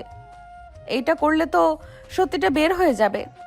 ডিএনএ দরকার নাই। আমার সন্তান যদি হয়ে থাকে তাহলে আমি আমার সন্তানকে আমার কাছে নিয়ে যাব। তাতে আমি কি করব? আমার সন্তানকে আমি আমার কাছে নিয়ে রাখবো। আয়ন বাচ্চাটাকে নিয়ে চলে যেতে নিলে নদী আয়নের শার্ট খামছে ধরে বলল, আয়ান, এসব কি বলো? আয়ান, আরহাম ছাড়া আমার এই দুনিয়াতে কেউ নাই। আমার বাবা মা, আমার আত্মীয় স্বজন, কেউ আমার আপন না। আয়ান, দয়া করে এমন কাজ করো না। আমি ওকে ছাড়া নিঃস্ব হয়ে যাব। আল্লাহর দোহাই লাগে, এমন কাজ করো না। আমার সন্তানকে আমার থেকে আলাদা করে দিও না। আমি আমার সন্তানকে ছাড়া থাকতে পারবো না। ওকে ছাড়া আমার পুরো দুনিয়াটা অন্ধকার। আমার বেঁচে থাকার মূল কারণ আরহাম। দয়া করে তুমি ওকে আমার থেকে কেড়ে নিও না। আপনার সাথে আমি কোনো সম্পর্ক রাখবো না। আর সেখানে আপনার কাছে আমার ছেলেকে কেন রাখবো? আমাকে মেনে নিতে পারেন নাই, সেখানে আমার ছেলেকে মেনে নিয়েছেন। এইসব ভাবতেও হাসি পায়। আয়ান, আমার উপরে তোমার রাগ আছে, আমি জানি। দয়া করে সেই রাগের কারণে আমার সন্তানকে আমার থেকে নিয়ে যেও না। আয়ন শুনল না। বাবুকে নিয়ে চলে যেতে নিলে নদী আয়নকে ধরতে গিয়ে হুইল চেয়ার থেকে পড়ে গেল। সবাই নদী বলে চিৎকার দিল। আয়ন শুনল না। সাথে দরজার সামনে গেলে নদী কান্না করতে করতে বলল, আয়ান, আমার সন্তানকে নিয়ে যেও না। আয়ান, আমি তোমার কাছে আমার সন্তানকে ভিক্ষা চাচ্ছি। আমার থেকে কেড়ে নিও না। আমাকে তুমি ক্ষমা করে দাও। দয়া করে আমার সন্তানকে ফিরিয়ে দাও। আয়ন কোনো কথা না শুনে চলে গেল। নদী জোরে জোরে চিৎকার করতে লাগলো। আয়ন চলে গেল। নদী হাওমা করে কান্না করতে লাগলো। আয়ন বাবুকে নিয়ে দোকান থেকে পেসিফায়ার কিনে দিল। রিক্সা নিয়ে সোজা বাসায় চলে গেল। বাসায় গেলে আয়নের কোলে বাচ্চা দেখে আতিয়া অবাক হয়ে গেল। এই আয়ান, এই বাচ্চা কার? আমার। কি তোর? মানে তুই পাগল হয়েছিস নাকি? এই যার বাচ্চা দিয়াই, মা ছাড়া বাচ্চাটা থাকবে না। যা রেখে আয়। পাগলটা সত্যি, এই বাচ্চা আমার। যাই হোক আপু, তুমি তো ডাক্তার, তুমি এই বাচ্চা আর আমার ডিএনএ টেস্ট করতে পারবে? আয়ান, সব কিছুতে কিন্তু ফাজলামি ভালো লাগে না। সব কিছুর লিমিট আছে কিন্তু। আপু, আমাদের ডিএনএ টেস্ট করাও। আমি সত্যি সিরিয়াস, এইটা আমার সন্তান। আমার বউ বলল, বাট তারপরও বিশ্বাস হয় না। কারণ ওই মহিলার আবার হ্যালুসিনেশন হয়, আবার নিজের আগের জামাইকে ভেবে আবার কি করছে মনে হয়। এইটা কেমন কথা? আচ্ছা, তুই যদি সিরিয়াস হোস তাহলে আমি আমার ফ্রেন্ডদের কাছে পাঠাচ্ছি। আতিয়া বাবুর একটা চুল নিল, আয়নের চুল নিল। বাবু কান্না করলে আয়ন সামলাতে লাগলো। বাবুর কান্না থামার নামগন্ধ নাই। আতিয়া বাবুকে কোলে নিয়ে ওর বান্ধবীর সাথে কথা বলতে লাগলো। কথা বলা শেষ করে বাবুকে ঘুম পাড়িয়ে দিয়ে বলল, বাবুকে শুয়ে দে, আমি হসপিটালে যাচ্ছি। ওকে। আয়ন বাবুকে নিয়ে রুমে চলে গেল। রুমে গিয়ে বাবুকে আস্তে আস্তে শুয়ে দিল। আয়ন ওয়াশরুমে গিয়ে ফ্রেশ হয়ে এলো। বাবুর পাশে বসে থেকে দেখতে লাগলো। আয়নের দুলাভাই এসে বসে বলল, আয়ান, আমি তোমাকে কিছু কথা বলতে চাই। জি দুলাভাই, বলেন। তুমি এভাবে এই বাচ্চাকে নিয়ে এসে ঠিক করো নাই। একটাই মা, ছোট সন্তানকে রেখে কখনোই ঘুমাতে পারবে না। তুমি 2 বছর তার সাথে ছিলে না, হুট করে গিয়ে নিয়ে আসলে। ব্যাপারটা খুব খারাপ দেখাচ্ছে। ভালো করছি দুলাভাই। ওই আমাকে কম কষ্ট দিয়েছে নাকি? কষ্ট দিয়েছে। আয়ান, আমি যদি বলি তুমি তোমার স্ত্রীকে কেমন ভালোবাসলে, কেমন সময় দিলে, যে সেই তার প্রথম স্বামীকে ভুলতে পারলো না। শোনো, তোমার বোনও অন্য একজনকে ভালোবাসতো। তুমি ছোট ছিলে, দূরে থাকায় কিছু জানো না। তোমার বোন বিয়ের পরেও ওকে ভুলতে পারতো না। ওর সাথে কথা চালিয়ে গেছে, দেখা করেছে, কিন্তু আমি অল্প অল্প বুঝলেও ওকে কখনো কিছু বলতাম না। যখন আমি দেখেছি ফোনে বেশি ব্যস্ত থাকে, তখন আমি ওর প্রতি ভালোবাসা, কেয়ারিং বাড়িয়ে দেই। তোমার আপু মাঝে মাঝে রাগে আমাকে খাট থেকে লাথি দিয়ে নিচে ফেলে দিত। তুমি তোমার আপুর রাগ সম্পর্কে জানো। ওই রাগী মানুষ যে আমাকে সহ্য করতে পারতো না, আর সেই মানুষ এখন দেখো আমাকে ছেড়ে এক মুহূর্তও থাকতে পারে না। এখানে আসবে তাতেও আমাকে নিয়ে এসেছে। দুলাভাই, আমি কি করব? ওনাকে ভালোবাসা কেয়ারিং করার সময় পাইলাম না। তুমি তাকে পেয়েও 5 দিন দূরে থেকেছো, তার সাথে কোনো যোগাযোগ রাখো নাই, তার ফোন নাম্বার তোমার কাছে নাই। এখন যদি বলি তুমি কেমন স্বামী যে স্ত্রীর ফোন নাম্বার তোমার কাছে নাই? 2 দিনে তোমার তার ভালোবাসা পেতে চাও? মেয়ে মানুষের মন বোঝা অনেক কঠিন। তার সামান্য রাগ সহ্য করতে পারো নাই, আর কেমন ভালোবাসলে একবার তো ভেবেও দেখলে না। আমি যে বাচ্চাটাকে নিয়ে আসলাম, ও কি ভালো থাকবে? আসলে তোমার মাঝে ও সমস্যা আছে। তুমি ভালো স্বামী হও আগে, তারপরে অন্যকে দোষ দিও। থাকো, আসছি। আর কথাগুলো ভেবে দেখো, তুমি আসলে একজন ভালো স্বামী তো। দুলাভাই কথাগুলো বলে চলে গেল। অ্যান নিজের সাথে যুদ্ধ করতে লাগলো। অ্যান অনেকক্ষণ ভাবতে লাগলো। অ্যান শান্তিতে শুয়ে থাকতে পারলো না। বারবার একটাই কথা কানে আসতে লাগলো, আসলে তুমি একজন ভালো স্বামী তো। অ্যান মাথায় চাপ দিয়ে ধরে বলল, উফ, আমি ভালো স্বামী হতে চেয়েছিলাম, আমাকে হতে দেয় নাই। আয়ন নিজের সাথে যুদ্ধ করতে করতে অনেকক্ষণ চলে গেল। সারা রাত আয়নে ঘুম হইল না। রাত 12টায় আতিয়া আয়নের রুমে এসে বলল, আয়ান। আয়ন আতিয়ার কণ্ঠ পেয়ে সাথে সাথে বলল, আপু কি রিপোর্ট আসলো? আতিয়া খুশি হয়ে বলল, ভাই, ওই সত্যিই আমাদের বংশের ছেলে? ভাই, ওই সত্যিই তোর সন্তান? আতিয়ার কথা শুনে আয়না খুশিতে চোখে পানি চলে আসলো। আয়ন আতিয়াকে জড়িয়ে ধরল। আতিয়া আয়নের মাথায় হাত দিয়ে বলল, ভাই, তুই নদীর সাথে নিজের সম্পর্ক ভালো করে নে। বাবা মা দুইজন 2 ডালে থাকলে মাঝখানে সন্তান চাপে পড়ে যায়। দেখোস নাই আমাদের গ্রামে একজন বাবা মায়ের কারণে আত্মহত্যা করে মরে গেল? না আপু, আমি আমার সন্তানকে ওই রকম জীবন দিব না। আর দুলাভাইয়ের কথায় আমি বুঝতে পারছি আসলে আমি স্বামী হিসেবে ব্যর্থ ছিলাম। 2 দিনে কিভাবে একজন আমাকে ভালোবাসবে? তাকে তো সময় দেওয়ার দরকার ছিল। তুই বাবুকে নিয়ে ওর আম্মুর কাছে দিয়ে আয়। ওকে আপু। আয়ন তুলিকে কল দিয়ে জেনে নিল নদী কোথায় আছে। শুনে আয়ন বাচ্চাটাকে নিয়ে বাইরে গেল। ড্রাইভারকে ঠিকানা দিয়ে দিল। ড্রাইভার গাড়ি চালাতে লাগলো। আয়নর ছেলের মুখের দিকে তাকিয়ে থাকতে লাগলো, আর খুশিতে চোখের পানি বের হতে লাগলো। আয়ন মনে মনে ভাবতে লাগলো, বাবা হওয়ার সুখ যে এত সুন্দর, আগে জানলে আমি তোর আম্মুর পায়ে ধরে হইলেও তোর পাশে থাকতাম। আমি আর তোকে একা রাখবো না, আমি তোর কাছে থাকবো। যেভাবে হোক তোর আম্মুকে আমার বশে করা লাগবেই। আয়ন আরহামের দিকে তাকিয়ে কথাগুলো ভাবতে লাগলো। আয়ন গেট খোলার জন্য বলে দারোয়ান আয়নকে দেখে অবাক হয়ে গেল। তাড়াতাড়ি করে গেট খুলে দিল। আয়ন গাড়ি থেকে নেমে বলল, আপনি চলে যান। আয়নের কথা শুনে চলে গেল। আয়ন বাবুকে নিয়ে সদর দরজার কাছে গিয়ে কলিং বেল চাপতে লাগলো। কাজের লোক দরজা খুলে দিল। বাসার ভিতরে ঢুকতে দেখে নদী কান্না করছে, চিল্লাপাল্লা করছে। নোভার আব্বু আম্মু সামলানোর চেষ্টা করছে। আয়নের দিকে চোখ গেলে নদী উঠে আয়নের কাছে আসতে গিয়ে পড়ে যেতে নিবে। সাথে সাথে আয়ন দৌড়ে গিয়ে ডান হাত দিয়ে ধরে ফেলল। আয়ন নদীকে বসিয়ে দিল। নদী আয়নের হাত থেকে বাবুকে নিয়ে তাড়াতাড়ি করে জড়িয়ে ধরে সারা মুখে চুমু দিতে লাগলো। আয়ানের দিকে তাকিয়ে বলল, ধন্যবাদ রে বাবা, তুমি ফিরতে এসেছো? তোমাকে কিভাবে যে ধন্যবাদ দেব। নদীর আম্মু কথাগুলো বলতে বলতে কান্না করে দিল। আয়ান নদীর আম্মুর সামনে গিয়ে বলল, আন্টি কান্না করেন না, সরি, আমি রাগের মাথায় নিয়ে গেছিলাম। আয়ান, ধন্যবাদ। নদীর আব্বুর কথা শুনে আয়ন অবাক হয়ে গেল। আয়ন খুশিতে বলল, আঙ্কেল, আপনি আমার সাথে কথা বলেন, তাহলে নিয়ে গিয়ে ভালো করছি। আপনি তো আমার সাথে শান্ত কণ্ঠে কথা বলবেন। আয়নের কথা শুনে সবে হেসে দিল, নদী বাদে। নোভা কান ধরতে গিয়ে না ধরে পড়ল, ফাজলামি এখনো যায় নাই, ফাজিল একটা। হিহি। আপু হাত সরান। কি আমাকে আপু বলছিস? বা অনেক পরিবর্তন হয়েছে। হিহি। নোভা, রুমে যাব। আমি নিয়ে যাচ্ছি। আয়ন সবাইকে অবাক করে দিয়ে নদীকে কোলে তুলে নিল। বাবু শুদ্ধ। নদী বলল, কি করছো? চুপ। আয়ন নদীকে আর বাবুকে নিয়ে সিঁড়ি বেয়ে উপরে যেতে লাগলো। বাবু নদীর বুকের ওপর ঘুমিয়ে আছে। নদী আয়নের দিকে তাকিয়ে বলল, পড়ে যাবে তো, আমার হাত ধরে নিয়ে যাও। অত দুর্বল শরীর আমার না যে বউ বাচ্চাকে নিতে পড়ে যাব। আইসে শক্তিশালী। আয়ন কিছু না বলে সোজা রুমে চলে গেল। নদীকে খাটে বসিয়ে দিয়ে আয়ন হাত নাড়াতে লাগলো। নদী বলে উঠল, এখানে বসো। আয়ন বসতেই নদী বাবুকে খাটে শুইয়ে দিল। নদী আয়নের হাত নিজের কাছে নিয়ে এসে হাত টিপে দিতে লাগলো। আয়ন অবাক হয়ে তাকালো। আয়ন নদীর দিকে তাকিয়ে দেখতে লাগলো। নদী বলতে লাগলো, এইভাবে নিয়ে আসার কি খুব দরকার ছিল? আপনার পায়ে কি হয়েছে? আর হুইল চেয়ারে কেন? অ্যাক্সিডেন্ট করছিলাম। কবে? বাবু একটু অসুস্থ হয়েছিল, আম্মুর সাথে হসপিটালে নিয়ে গেছিলাম। আসার সময় হুট করে একটা গাড়ি সোজা ধাক্কা মারে। সবাই ভেবেছিল মরে গেছি। আমাকে হসপিটালে নিয়ে গেল, বেঁচে উঠলেও বাট হাঁটতে পারি না। এইটা নিয়ে আমার দুঃখ নাই।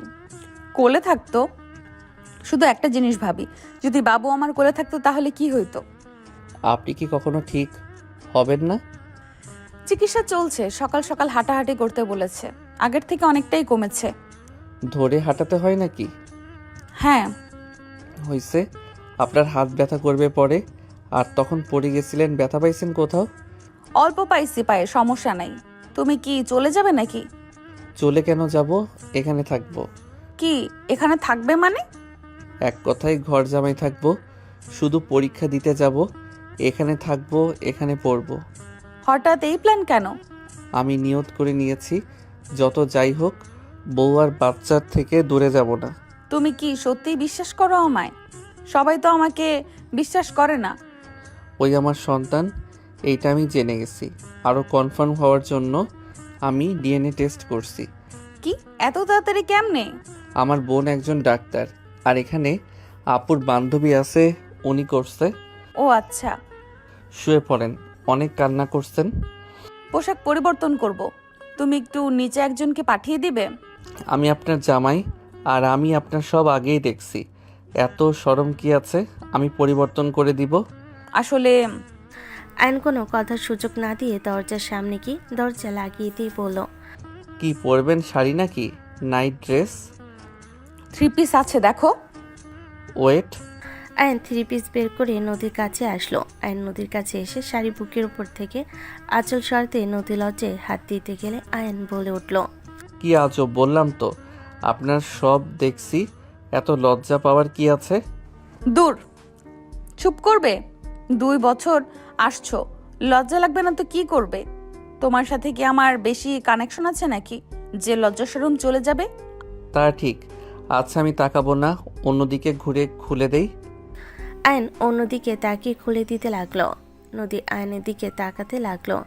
আয়নের হাতের স্পর্শে কেঁপে উঠতে লাগলো। আয়ন সব খুলে 3 পিস পায়জামা পরিয়ে দিই এক চোখ বন্ধ করে নদীর দিকে তাকাতে নদী ফিক করে হেসে দিল।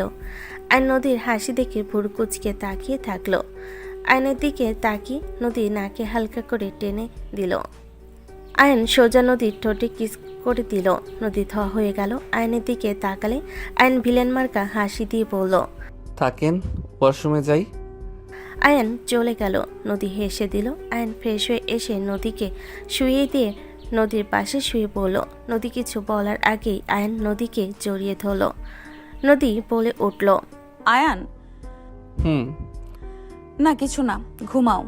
নদী কিছু বলল না। আয়ন নদীর মুখের দিকে তাকিয়ে বলল, আমি জানি তুমি আমাকে কি বলতে চেয়েছো, কিন্তু একটা কথা বলি, মানুষ যেখানে ভালোবাসা পায় সেখানে থেকে যাওয়ার জন্য আপ্রাণ চেষ্টা করে, আর যেখানে ভালোবাসা নাই, সম্মান নাই, সেখানে মানুষ থাকতে চায় না, বলতে সেখানে থাকার মতো অবস্থায় থাকে না। আয়নের কথা শুনে নদী চুপ হয়ে গেল। আয়ন নদীকে ছেড়ে দিয়ে বলল, ওকে ঘুমাও। আমি জড়িয়ে ধরার জন্য হয়তো তোমার ঘুম আসবে না, ঘুমাও, অনেক কান্না করছো। আয়ন কথাগুলো বলে পাশ ফিরে শুয়ে পড়ল। নদী আয়নের দিকে তাকিয়ে থেকে ভাবতে লাগলো, আয়ন আমি তোমাকে নিয়ে নতুন করে জীবন শুরু করতে চাই, কিন্তু আমি তোমাকে কোন মুখে বলবো আমি তোমাকে ভালোবাসি বা আমি তোমার সাথে থাকতে চাই? তুমি যখন আমার হয়ে থাকতে এসেছিলে তখন আমি তোমাকে দূরে সরিয়ে দিয়েছিলাম। জানো আয়ান, আমার প্রথম ভালোবাসা আমাকে বাজেভাবে ঠকিয়েছে। সেই আমার সাথে সুন্দর একটা গেম খেলেছে, সেই মৃত্যুর অভিনয় করে তার প্রথম ভালোবাসার সাথে জীবন কাটাতে ব্যস্ত সেই। অথচ আমি ওর মৃত্যুতে পাগল হয়ে যাওয়ার মতো অবস্থা হয়েছিল। ফ্যামিলির সাথে কত লড়াই করেছি বিয়ে করব না বলে, ওর স্মৃতি নিয়ে বেঁচে থাকবো বলে। নদীর কথাগুলো ভাবতে ভাবতে চোখে পানি চলে আসলো। আইন কিছুক্ষণ পর ঘুরে বলে, আমার এখন ঘুম পাচ্ছে না, একটুখানি জড়িয়ে ধরি। আচ্ছা থাক, ধরবো না, তুমি কান্না করো না তো। আইন কথাগুলো বলে নদীর চোখের পানি মুছে দিয়ে ঘুরিয়ে শুয়ে পড়তে, সাথে সাথে আইন নদীকে ধরতে গিয়েও হাত গুটিয়ে নিল। আইন এপাশ ওপাশ করতে করতে ঘুমিয়ে গেল। সকালে ঘুম ভাঙলে বাবুর কান্নার শব্দে আইন লাফ দিয়ে উঠে বলল, কি হয়েছে আব্বু, তুমি উঠে পড়ছো? আইন তাড়াতাড়ি করে বাবুকে কোলে তুলে নিল। নদী বলে ওঠে, ওর ক্ষুধা লাগছে, দাও দুধ খাওয়াই। আচ্ছা। আয়ন নদীর কোলে দিয়ে দিল। নদী দুধ খাওয়াতে লাগলো। আয়ন নদীর দিকে আর চোখে তাকালো। নদী ভুরকুচকে তাকাতে আয়ন লজ্জা পেয়ে দাঁতে দাঁত চেপে হেসে বলে, মানে আমি কিছু দেখি নাই, যাই ফ্রেশ হয়ে আসি, তোমাকে নিয়ে নিচে হাঁটতে যাব। আয়ন কথাগুলো বলে চলে গেল। নদী আয়নের চলে যাওয়ার দিকে তাকিয়ে থেকে মিটিমিটি হাসতে লাগলো আর বলতে লাগলো, ফাজিল পোলা একটা। আর ফাজিল রাতে আমাকে কিভাবে লজ্জা দিচ্ছিল, বলে কি না আমার সব দেখে ফেলেছে, ফাজিল একটা। নদী লজ্জায় লাল হয়ে যেতে লাগলো। আয়ন ফ্রেশ হয়ে বাহিরে আসলো। আয়ন বাবুকে কোলে নিয়ে বলল, চলো যাই, আর শুনো আমার হাত ধরো। নদী আয়নের হাত ধরল। আয়ন নদীকে আস্তে আস্তে দাঁড় করিয়ে দিল। হুইল চেয়ারে বসিয়ে দিয়ে নিয়ে যেতে লাগলো। নদী আয়নের দিকে তাকালে আয়ন বলল, কি হয়েছে, কিছু বলবে? তুমি আমার কাছে তোমার আব্বু আম্মু জানে, আর আমার সাথে যে ঝামেলা হয়েছে এটা কি জানে? 1 বছর আগে বলছি, আম্মু প্যারা দিচ্ছিল বৌমার সাথে দেখা করতে সময় দিতে, তখন রাগের মাথায় সবাইকে সব বলে দিয়েছিলাম। ওনারা আমার উপরে রেগে আছেন তাই না? আম্মু আপু রাগান্বিত হয়ে গেছিল, মেয়ে মানুষ বোঝই তো, বাট এখন আপু আর রেগে নাই। ও আচ্ছা। আয়ন সিটির সামনে গেলে নোভাকে দেখে বলল, বড় আফা বাবুকে নেন। নোভা আয়নের দিকে তাকিয়ে ভুরকুচকে তাকিয়ে বলল, বাসায় যাস নাই? না আর যাব না, ঘর জামাই থাকবো। আলহামদুলিল্লাহ, তাহলে তো খুব ভালো। দাও আমার কাছে নানু ভাইকে দাও। তুমি থাকো আম্মু, আমি নিয়ে আসছি। নোভা সিঁড়ি বয়ে উপরে উঠে বাবুকে কোলে নিয়ে বাবুর সাথে দুস্তামি করতে করতে নিচে গেল। আর নদীকে পাজা কোলা করে নিয়ে বলল, গলা শক্ত করে ধরো, না হইলে নিজেই পড়ে যাবে। নদী শক্ত করে ধরলে আয়ন নদীর পায়ে নিচ দিয়ে হাত দিয়ে নিয়ে যেতে লাগলো। আর অন্য হাত দিয়ে হুইল চেয়ার নিয়ে যেতে লাগলো। নদী ভয়ে শক্ত করে ধরে থাকলো। নদী নিচে নামতেই আয়ন নদীকে হুইল চেয়ারে বসিয়ে দিল। নোভা বলে উঠল, বাবা তোর তো দেখি ভালো শক্তি হয়েছে। শালি আর বউকে একসাথে তুলতে যেন পারি, সেই জন্য শক্তি বানাইছি। কানের নিচে বাজাবো। আয়ন নোভার কথা শুনে নোভা একেবারে কাছে গিয়ে বলল, বাজা। ও রাগ কমে গেছে তুমি বলা শুরু করছস আর গাল এগিয়ে দিয়েছস। আম্মু না থাকলে বুঝিয়ে দিতাম। আয়ন সাথে সাথে মুখ সরিয়ে বলল, লুচ্চি।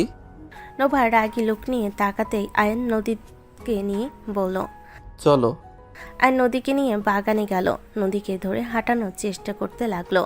নদী আয়নের হাত শক্ত করে ধরে হাঁটার চেষ্টা করতে লাগলো। নদী ব্যথায় কান্না করতে লাগলো। নোভা বাবুকে নিয়ে দাঁড়িয়ে বলল, ব্যায়াম আছে কিছু, ওইগুলো করা। ব্যথার ভিতরে আবার ব্যায়াম করব, ব্যথায় কান্না করতেছে। কিছু করার নেই, তাছাড়া ঠিক হবে না। আর নোবার কথা মতো সব করতে লাগলো। সব করা শেষ হইলে নদীকে হুইল চেয়ারে বসিয়ে দিয়ে ওর সামনে হাঁটু গেড়ে বসে হাঁটুতে চুমু দিয়ে বলল, জান কান্না করো না, ঠিক হয়ে যাবে। দেখি কান্না করে কেউ এভাবে। আয়ন নদীর চোখের পানি মুছে দিতে লাগলো। নদীর হাত ধরে চুমু দিয়ে বলল, ঠিক হয়ে যাবে, কান্না করো না। নদী আয়নের সান্ত্বনা করা দেখে নদী খুশিতে আরো কান্না পেল। নদী আয়নের হাত ধরে শক্ত করে জড়িয়ে ধরল। আয়ন অবাক হয়ে গেল। আয়ন নদীকে ছেড়ে দিয়ে নদীর ঘামগুলো মুছে দিয়ে বলল, চলো বাসার ভিতরে। আয়ন নদীকে নিয়ে বাসার ভিতরে গেল। নদীকে সোফায় বসিয়ে দিয়ে বাবুকে কোলে নিল। বাবু আয়নের কোলে গিয়ে খুশি হলো। আয়ন তাকালে সাথে সাথে হাসতে লাগলো। আয়ন দুষ্টামি করলে বাচ্চাটা হাসতে লাগলো। নদী আয়ন আর বাবুর দিকে তাকিয়ে ভাবতে লাগলো। রক্তের টান বলে কথা, একদিনে কত মিল হয়ে গেছে। আমার ছেলেটা কত সুন্দর বাবাকে পেয়ে। আয়ন বাবুকে নিয়ে খেলতে লাগলো। নোভা আয়নের দিকে তাকিয়ে বলল, ভাই তুই অনেক ভালো রে।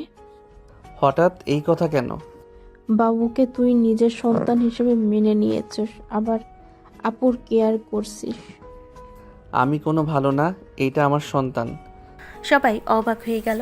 নদীর আব্বু তাকালে। নোভা ভুরু কুচকে তাকিয়ে বলল, কি? এইটা কেমনে সম্ভব? যেমনে সম্ভব তেমনে। আচ্ছা চুপ করো, আম্মু কল দিচ্ছে। আম্মু জানে না আমি এখানে আছি, জানলে অনেক রেগে যাবে। আয়নের কথা শুনে সবাই চুপ হয়ে গেল। আয়ন কলটা রিসিভ করলো। আয়ন কল রিসিভ করতেই বলল, আয়ান, তুই তোর আপুকে নিয়ে গ্রামে আয়। আম্মু কিছু হয়েছে নাকি? তোমার কণ্ঠ এমন লাগছে কেন?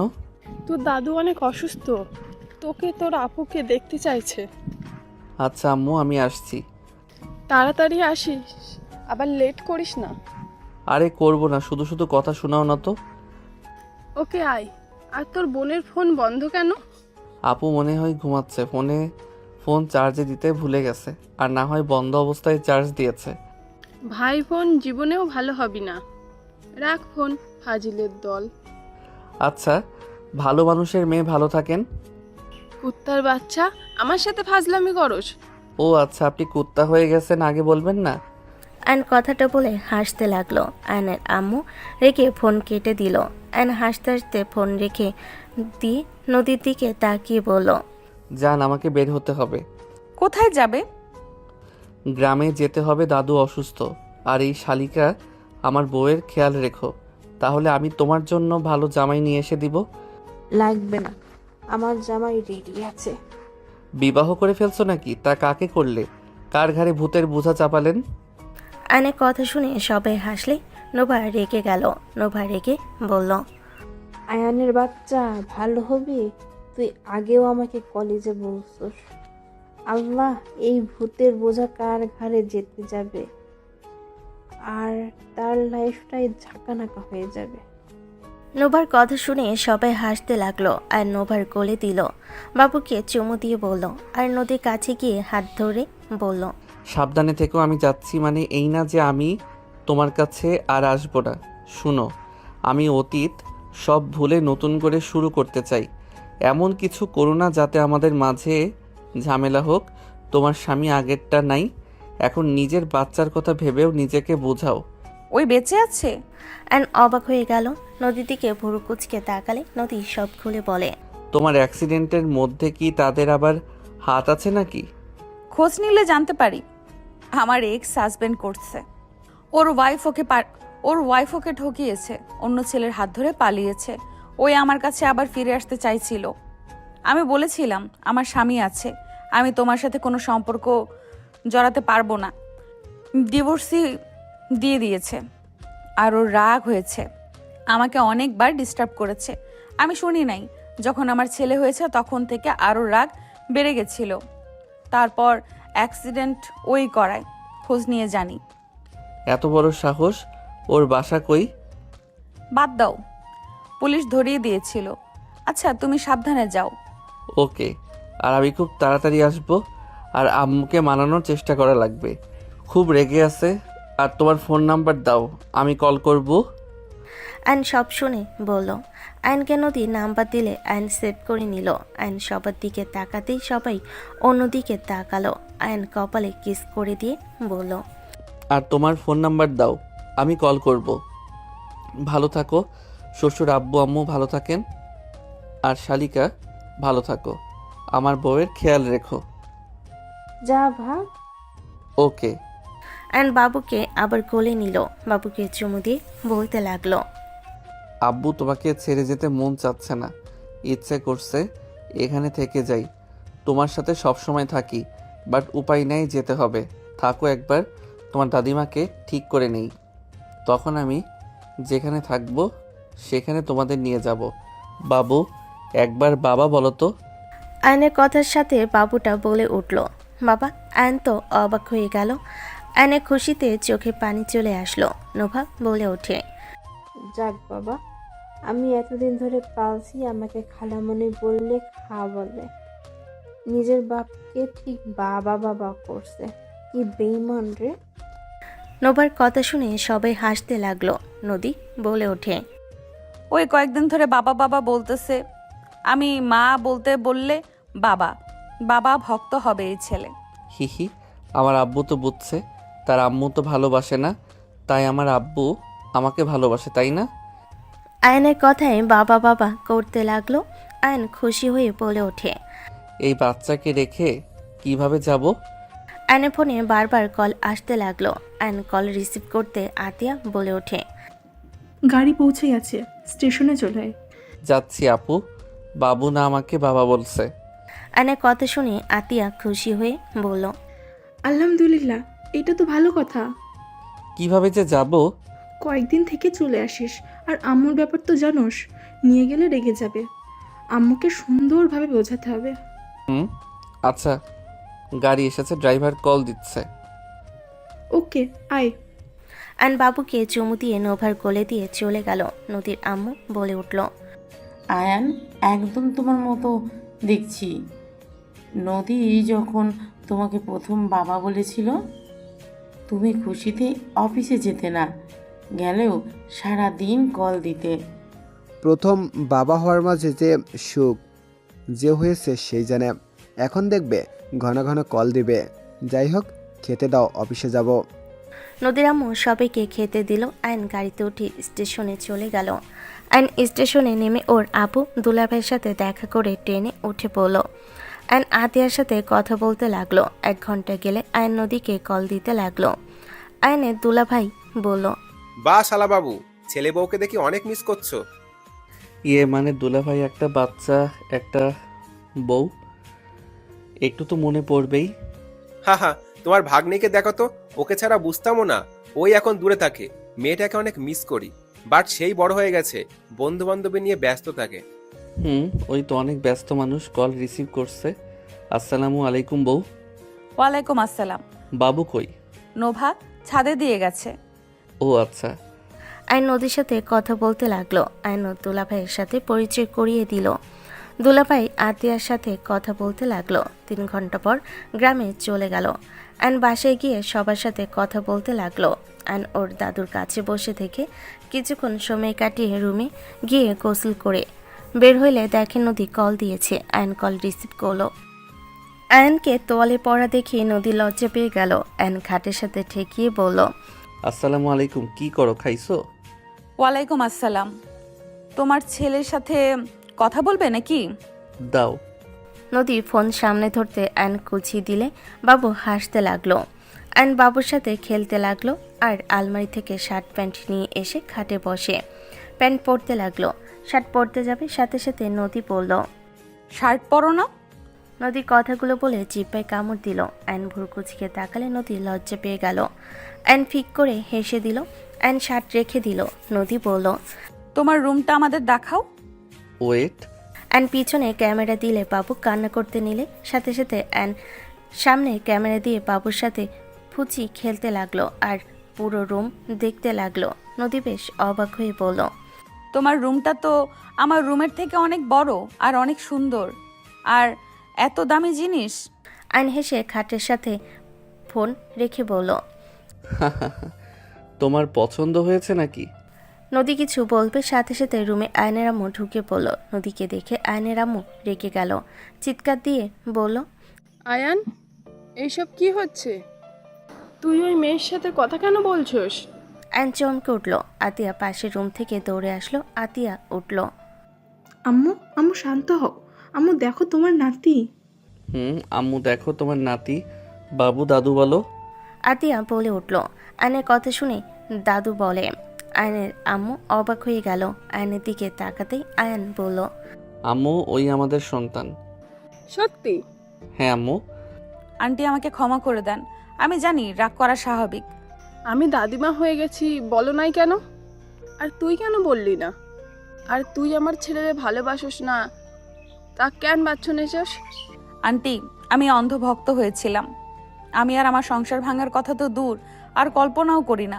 আমাকে ক্ষমা করে দেন, আমাকে আর একটা বার সুযোগ দেন। আমি আপনাদের ভালো বৌমা হওয়ার চেষ্টা করব। ভালো বৌমা হতে হবে না, আমার ছেলেকে ভালো রাখলেই চলবে। আয়ান নদী লজ্জা পেয়ে গেল। বাবু বলে উঠল, তুমি থাকো, তোমার শ্বশুরকে একবার দেখাই। আমার নাতিকে কিভাবে নিয়ে আসতে হবে সেটা ওর দাদা করে নেবে। আয়নের আম্মু খুশি হয়ে নিচে গিয়ে সবাইকে ডেকে বাবুকে দেখাতে লাগলো। সবাই খুশি হয়ে নদীর আব্বু আম্মুর সাথে বলতে লাগলো। তাদের সাথে কথা বলা শেষ করে আগামীকাল বড় অনুষ্ঠান করে বাবুকে নিয়ে আসবে বলে দিল। আয়নকে ফোন দিলে আয়ন রুমে চলে গেল। নদী বলে উঠল, আয়ান, তোমার দাদুর নাম করা ব্যবসায় তুমি তো আগে বলো নাই।